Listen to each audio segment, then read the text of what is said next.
Hey, good day. God bless you name by name and person by person. Welcome to the Daily Reminder. We want to encourage you to hang out here with us for just a few moments. Once again, this gives us an opportunity to share a verse or two, a thought or two, something hopefully that you can carry with you through the day, or even more so can carry you through the day. I love this verse. This is in 2 Peter chapter 1, verse 12. Peter writing to the church abroad. He says, "Wherefore I will not be negligent to put you always in remembrance." I'm reminding you of these things, though you know them and you're established in this present truth. He says, "As I remind you," verse 13, "as I remind you, it stirs you up, it keeps you awakened." And so this is a joy for us to be able to remind you of things that you do know or have known. Hopefully it'll just be something, whether it's fresh or not, to just keep you moving forward through the day.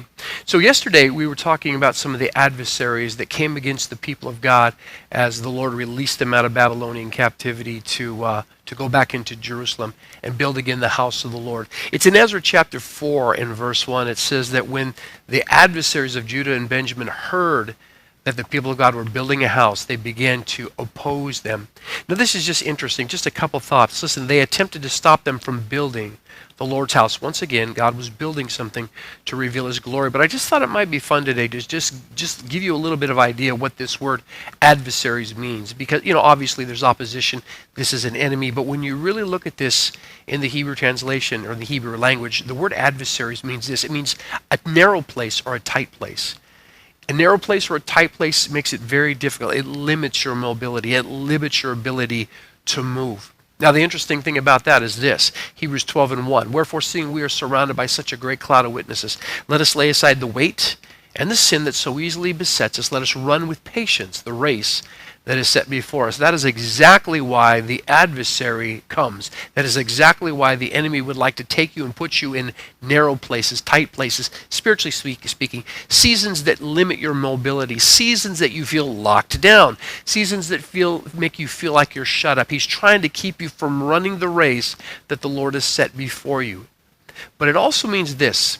Figuratively, it always means troubles. That's the Hebrew language. But it also means this. It gives us kind of this idea of a pebble.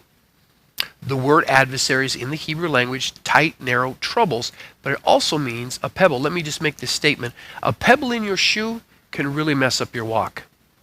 Now, the Bible says in 2 Corinthians 5 and 7, we are to walk by faith, not by sight. Again, Hebrews 12 and 1, we are to run with patience the race that is set before us. If your adversary can throw you into a season, a situation, circumstances, relationships that are quote unquote narrow or tight, they limit your mobility. If the enemy can drop, spiritually speaking, a pebble in your shoe, it's going to really limit, it's going to really jack up your ability to walk by faith, your ability to run with patience. Again, we believe that God is building something in this day, in this time, in this hour that's going to reveal His glory. And He's called you and I, for whatever reason, He's called you and I alongside of Him to partner with Him. The Bible says in 1 Corinthians 3 and 9 that we are co-laboring with God. He wants to work through us in this world. So, don't allow the enemy, don't allow the opposition, don't allow any adversity to keep you from walking by faith, running with patience, and being involved with what God is doing in this hour. God bless you.